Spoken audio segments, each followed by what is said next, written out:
এই অ্যাম্বুলেন্সের ভেতরে প্রতিটা সেকেন্ডে মৃত্যুর সাথে লড়াই করছে এক গল্পিত পুলিশ অফিসার।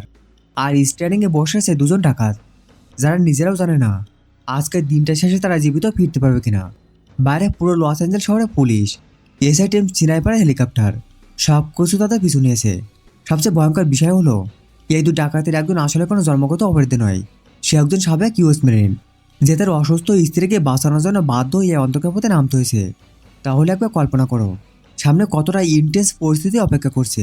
তো চলো শুরু করা যাক 2022 সালে মুক্তিপ্রাপ্ত অ্যাম্বুলেন্স মুভির এক্সপ্লেনেশন নিয়ে।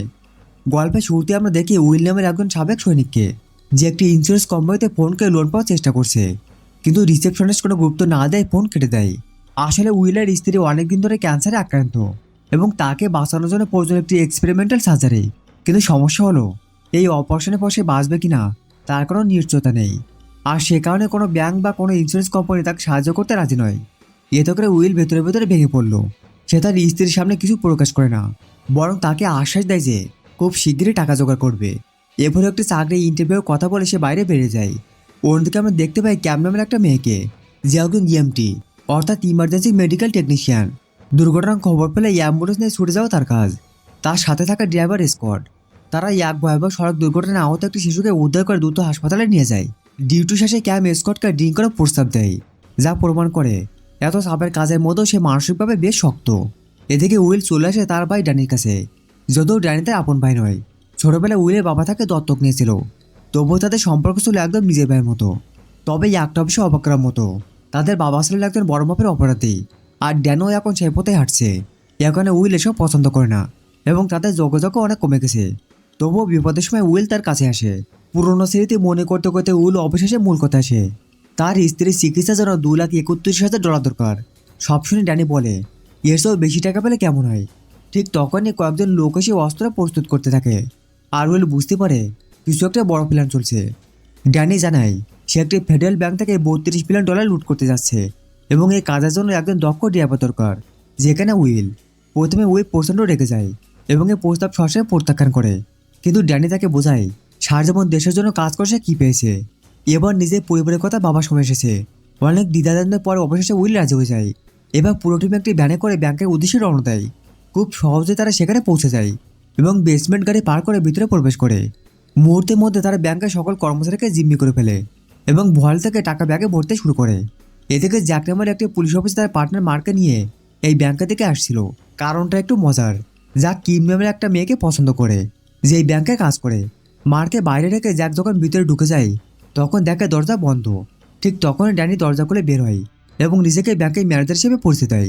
জ্যাক ভিতরে ঢোকার জন্য ওজার দেয়, সে একটি অ্যাকাউন্ট খুলতে চায়। ড্যানি তাকে বলে 20 মিনিট পর আসতে, কারণ তারা ব্যস্ত। কিন্তু জ্যাক এতটাই জেদ ধরেছে শেষ পর্যন্ত ঢুকতে দিতে বাধ্য হয় ড্যানি, কারণ না দিলে সন্দেহ তৈরি হতে পারে। ভিতরে ঢুকে ড্যাক ড্যানির কাছ থেকে কিমের লাস্ট নেম জানতে চায়, কারণ সে আজ তাকে প্রপোজ করতে এসেছে। কিন্তু ড্যানি তো আসল ম্যানেজার নয়, তার আন্দাজে একটা নাম বলে দেয়। এরপর জ্যাক কিমের কাছে গিয়ে তাকে প্রপোজ করে বসে। কিন্তু ঠিক তখনই সে লক্ষ্য করে মেয়েটার আসল লাস্ট নেম ড্যানির দেওয়া নামের সাথে মিলছে না। তারপর মেয়েটার মুখভঙ্গি অস্বাভাবিক, ভয় তার চোখে পানি চলে এসেছে। সব কিছু মিলে জ্যাক বুঝে যায় কিছু একটা গড়বড় আছে। সে সাথে সাথে তার পিস্তল বের করতে চায়, কিন্তু ড্যানি আগে তাদেরকে রাইফেল তাক করে জিম্মি করে ফেলে এবং হুমকি দেয় কোনো চালাকি করলে ব্যাংকের সবাইকে মেরে ফেলা হবে। সব কিছু প্ল্যান অনুযায়ী চলছিল, কিন্তু এখন দেখার বিষয় ছোট্ট একটা ভুল কীভাবে পুরো পরিস্থিতিকে ভয়ঙ্করভাবে বদলে দেয়। অপেক্ষা থেকে মার্ক ভাবছে যে তার পার্টনার এতক্ষণ কি করছে। তখন হঠাৎ সে দেখতে পায় অস্ত্রের মুখে ড্যানি জ্যাককে জিম্মি করে নিয়ে যাচ্ছে। এই দৃশ্য দেখার সাথে সাথে সেই এসআই টিমকে অ্যালার্ট করে দেয়। আর কাকতালীয়ভাবে ব্যাংকের পাশে ছিল এসআইয়ের হেডকোয়ার্টার। ড্যানি তার দলবলে বেরোর চেষ্টা করতে তার আবার গুলি চালায় এসআই টিম। এদিকে জন নান্ডসের দরজা দিয়ে তাদেরকে বের করার কথা ছিল, সেখানে না গিয়ে ভুল করে অন্য জায়গায় ভান্ডা করছে। ফলে ড্যানি পুরো টিম পড়ে যায় সরাসরি পুলিশ আর এসআই ক্রস ফায়ারে। এবার গোলাগুলি শুরুই ব্যাপক। দূর থেকে গোলাগুলির শব্দ শুনতে পায় ক্যামেরা স্কোয়াড, আর ইমার্জেন্সি অ্যালার্ট পেয়ে রওনা দেয় ঘটনাস্থলে থেকে।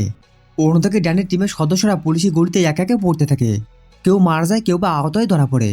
কিন্তু ড্যানি তার উইল তখনও ভিতরে অক্ষত আছে, আর তাদের সাথে জিম্মি জ্যাক রয়েছে। এত কিছু দেখে বা উইল পুরোপুরি ঘাবড়ে পড়ে। এমন ভায়োলেন্ট হবে সে কখনো কল্পনা করেনি। সে আবার তর্ক শুরু করে ড্যানির সাথে। আর ঠিক সেই সুযোগেই জ্যাক হঠাৎ ড্যানির উপরে হামলা চালায়। এ থেকে জ্যাকের পার্টনার মার্ক ভিতরে ঢুকে আহত অবস্থায় পড়ে থাকতে দেখেই জানিয়ে দেয় ইমার্জেন্সি সার্ভিসকে।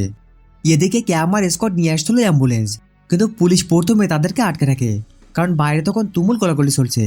তবে পুলিশ অফিসার ডাউন হওয়ার খবর পেয়ে তাদেরকে ছেড়ে দেয় পুলিশ। আর তারা সরাসরি চলে আসে ব্যাংকের বেসমেন্টে। এরপর তারা যাকে অ্যাম্বুলেন্সে তুলে নেয়, ঠিক এই মুহূর্তে একটা আইডিয়া এসে যায় ড্যানি মাথায়।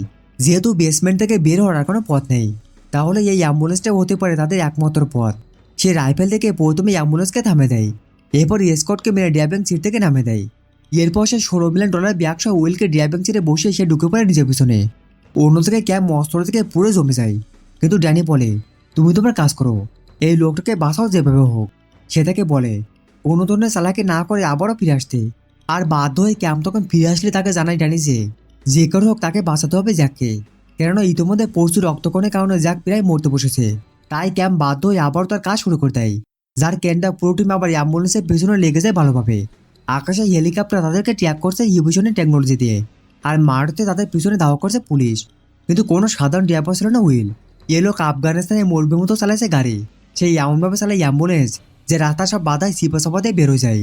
এখন উপর থেকে হেলিকপ্টার ফলো করলেও কিন্তু গুলি করতে পারে না, কারণ ভেতরে রয়েছে তাদেরই একজন সহকর্মী। আর এই ফায়দাটা নিয়ে উইল এবং পুরো শহরে ঘুরতে থাকে।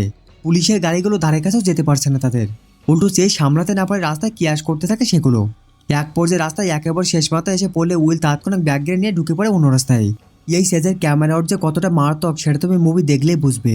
মাইকেল যে তার সিগনেচার স্টাইলে ব্যবহার করেছে ড্রোন শট, যেখানে ক্যামেরা গাড়ি চারপাশে ঘুরছে। এতটা ইন্টেন্স চেজিং নিজেও খুব কম দেখেছি আমি। এতক্ষণ তো পুলিশের এসআই ছিল, কিন্তু এবার খেলায় ঢুকছি একেবারে নতুন একজন, যে ড্যানিকে অন্য সবার চেয়ে অনেক ভালো করছে নে।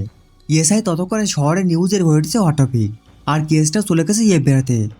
স্পেশাল এজেন্ট অ্যান্টন ক্লার্ক ব্যাংকের ডাকাতের ব্যাপারে জোগাড় করে সকল ইনফরমেশন। আর ড্যানির নাম শুনে সে চমকে ওঠে। সে সরাসরি কাছে যায় মন্দুরর, আর মন্দুর প্রথমে থেকে দূরে রাখতেছে কেস থেকে। কিন্তু ইয়ানসান বলে যে এসআই টিম জানে না যে কাকে তাড়া করে বেড়াচ্ছে তারা। এই ড্যানি ডাকাতি করতে 17 বছর বয়স থেকেই, আর তার বাবা তো সবচেয়ে বড় ক্রিমিনাল এই শহরে, যার ফলে ট্র্যাপ করার চেষ্টা করলেও কোনো লাভ হবে না তাতে। সে জানে কিভাবে ধোঁকা দিতে হয় পুলিশকে। ইয়ানসন তাকে ভালোভাবে চিনত, কারণ অতীতে সে তার বন্ধু ছিল ইউনিভার্সিটিতে ক্রিমিনোলজি সাবজেক্টে। তার ব্যাচমেন ছিল ড্যানি। কিন্তু মজার ব্যাপার হলো, ড্যানি ক্রিমিনালদের ব্যাপারে জানতে ক্রিমিনোলজি পড়েনি, বরং ল এনফোর্সমেন্ট ক্রিমিনালদের কীভাবে দেখে সেটা জানার জন্য এই সাবজেক্টে পড়ছিল। আরে পরে মাত্র 2 সেমেস্টার পর গায়েব হয়ে যায় সে হঠাৎ একদিন। তার মানে বুঝতে পারছো, এই লোক রীতিমতো পড়াশোনা করে ক্রিমিনাল হয়েছে। আজ পর্যন্ত সফলভাবে সে 37টা ব্যাংক ডাকাতি করছে। সব শুনে মন্দুরি আনসানকেও কেসে সামিল করে নাই। এদিকে এই অ্যাম্বুলেন্সের ভেতর যাকে ক্রিটিক্যাল অবস্থা, তখন তো তার পেটের ভিতর বেশি ক্রিটিক্যাল হচ্ছে। তার পেটের ভিতর থেকে বুলেট বের করে না পর্যন্ত বন্ধ হবে না ব্লিডিং। তাই ক্যাম্প জনিকে বলে এই মুহূর্তে হসপিটালে নিয়ে যেতে হবে জ্যাককে। কিন্তু ড্যানি জানে যে জ্যাককে ছেড়ে দিলে তারা শেষ। এখন তাদের একমাত্র ঢাল জ্যাকি। তাই সে বলে চলন্ত অ্যাম্বুলেন্সে করতে হবে সার্জারি। ক্যাম্প জানায় সে তো সার্জেন না, সে একজন জাস্ট প্যারামেডিক। তখন ড্যানি ক্যামেরা ফোন থেকে তার এক্স বয় কলিনকে ফোন করে। কলিন পুরো পরিস্থিতি শুনে তারা দুজন সার্জেন কলিগের সাথে ক্যাম্পকে কানেক্ট করে দেয় ভিডিও কলে। উইল তখন ড্যানিকে বলে সে সাহায্য করতে পারবে ক্যাম্পকে, কারণ যুদ্ধক্ষেত্রে অনেক আহত সৈনিকদের সেবা করার অভিজ্ঞতা আছে। আর তারা এবার চলন্ত অবস্থাতে সিট পরিবর্তন করে। এবার ড্রাইভিং সিটে ড্যানি, আর উইল ক্যামেরার সাথে পিছনে। তুমি কি ভাবতে পারো ভিতরে কোনো ধরনের অ্যানাস্থাইজিয়া ছাড়াই মাত্র একটা চলন্ত অ্যাম্বুলেন্সে ভিডিও কলে সার্জেন্টটা ইনস্ট্রাক্টর শুনে একজন প্যারামেডিক সার্জারি করছে? তোমার কি মনে হয় সাকসেসফুল হবে এই সার্জারি, নাকি জ্যাক আর বাঁচবে না?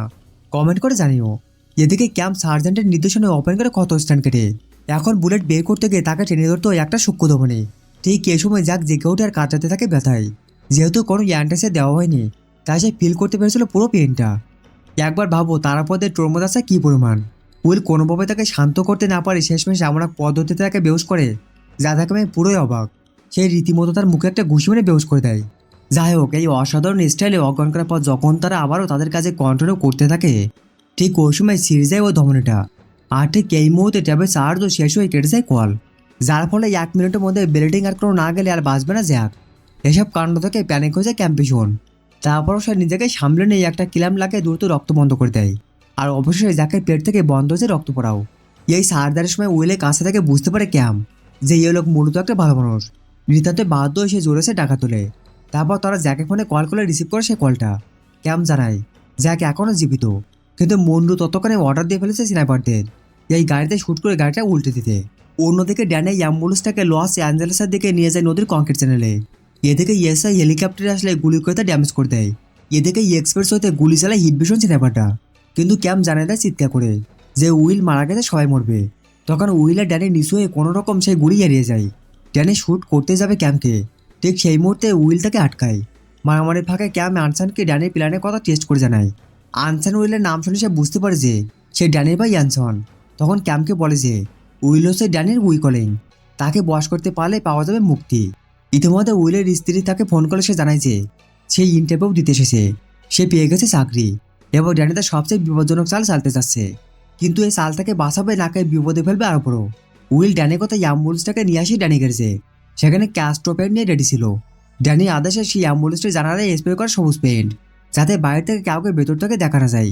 পাপের লোকেরা হসপিটালে পার্কিং লট থেকে এরকম দেখতে নিয়ে এসেছে 5টা অ্যাম্বুলেন্স, সবগুলো সবুজ পেইন্ট করা একইভাবে। ট্রেন শেষে ড্যানি কাজ ধরাতে $10,000 বুঝিয়ে দিলে অ্যাম্বুলেন্স চালাতে বলে একটা।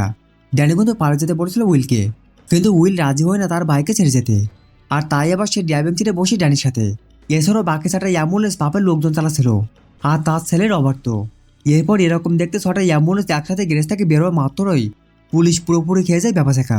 তারা বিভিন্ন দলে ভাগ হয়ে পিছিয়ে ছোটে অ্যাম্বুলেন্সগুলোর, কিন্তু এরপর যাওয়ায় সেটাকে কল্পনাও করেনি।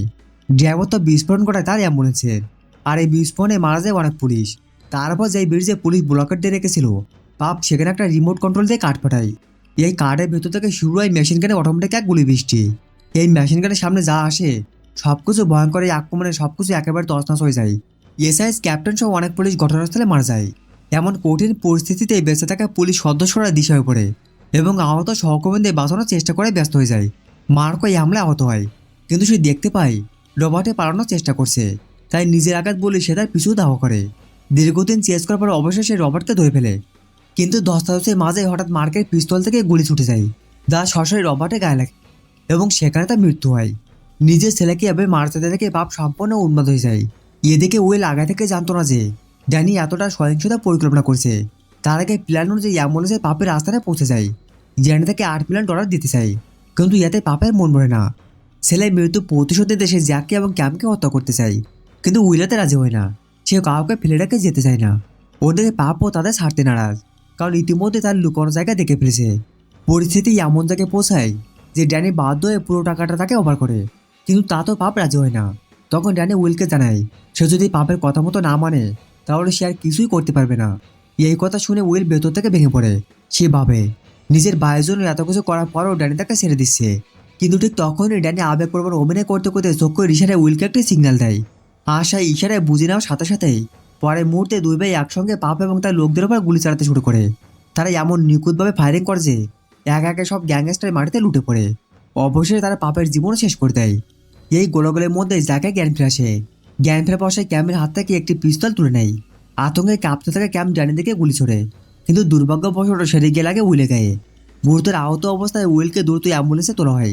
সে নিজের ব্যাগ থেকে টাকা বান্ডিল বের করে ক্যামের হাতে তুলে দিয়ে বলে যদি বেঁচে না থাকে তাহলে টাকা জন্য তার স্ত্রীর কাছে পৌঁছে দেওয়া হয়। নিজের ভাইয়ের বাঁচানোর জন্য ড্যানি আবার অ্যাম্বুলেন্স চালিয়ে সেখান থেকে বেরিয়ে পড়ে, কিন্তু চারদিক থেকে পুলিশ থেকে ঘিরে ফেলেছে। বিল্ডিংয়ের উপর স্নাইপার, রাস্তায় ব্যারিকেড, আর ভেতরে উইল মৃত্যুর সাথে লড়ছে। এই অবস্থায় ড্যানি প্রায় পাগলের মতো হয়ে যায়, কারণ উইল তার একমাত্র আপনজন। অ্যাম্বুলেন্সের ভেতরে প্রত্যেকে পিস্তল থেকে ড্যানি মনে করে জ্যাক উইলকে গুলি করছে, তাই সে আগে ফেটে পড়ে এবং জ্যাককে মারতে উদ্যত হয়। কিন্তু তখন ক্যাম তাকে থামিয়ে বলে এবং জানায় সে নিজে আতঙ্কে গুলি চালিয়েছে। এই সত্যটা শোনার পর ড্যানি আরও ক্ষিপ্ত ওঠে। সে জানে বাইরে বের হলে তার মৃত্যু নিশ্চিত, তাই সে ক্যাম্পকে টেনে নিয়ে বাইরে গিয়ে গুলি করার সিদ্ধান্ত নেয়। এই দৃশ্য থেকে জ্যাক শেষবারের মতো তাকে বোঝানোর চেষ্টা করে, কিন্তু ড্যানি কিছু শুনতে চায় না। সে ট্রিগালে আঙুল রাখে এবং গুলি চালাতে যাবে, ঠিক তখনই পেছন থেকে একটি গুলি এসে লাগে। আর সে গুলি চালাতে তার নিজের পায়ে উইল। আসলে ক্যাম্প এবং ড্যানির ধস্তাধস্তির মাঝে উইলে জ্ঞান ফিরে এসেছিল, আর ড্যানি যখন ক্যাম্পকে মারতে যাচ্ছিল তাকে থামানোর জন্য গুলি চালানো ছাড়া আর কোনো উপায় খুঁজে পাচ্ছিল না। ড্যানি মারতে লুটে পড়ে। মৃত্যুর আগে শেষবারের মতো সে উইলের দিকে তাকায় শুধু একটা কথা বলে সরি। এবার পুলিশ আসলে উইলকে গ্রেপ্তার করে, কিন্তু ক্যাম্প অ্যান্সারও নিষেধ অপেক্ষা করে। মার্ককে জানায় তার পার্টনার এখনও বেঁচে আছে শুধুমাত্র উইলের কারণে। এই কথা শুনে মার্ক নিজে উইলকে অ্যাম্বুলেন্সে তুলতে সাহায্য করে। এদিকে আমি ঘটনাস্থলে এসে কান্না ভেঙে পড়ে। তখন ক্যাম্প তাকে সান্ত্বনা দেয় এবং চুপিসে উইলে দেওয়া টাকাগুলো তার ব্যাগে রেখে দেয়। শেষে হাসপাতালে যা ক্যানসনকে বলে উইল তার জীবন বাঁচিয়েছে এবং 2জন হোস্টেসকেও বাঁচিয়েছে, যাদের মধ্যে একজন পুলিশ। তাই সম্ভবত উইলকে আর শাস্তি পেতে হবে না। এবার ক্যাম্প হাসপাতালে যায় ছোট্ট মেয়েটির কাছে যায়, যাকে সে দিনে শুরুতে বাঁচিয়েছিল। আর উইল হাসপাতালে বেডে শুয়ে জানালা বাইরে দাঁড়ানো এমনি দিকে তাকিয়ে হাত নেড়ে বলে সরি। এই আবেগের মুহূর্তে মধ্য দিয়ে শেষ হয়ে অসাধারণ মুভির গল্প।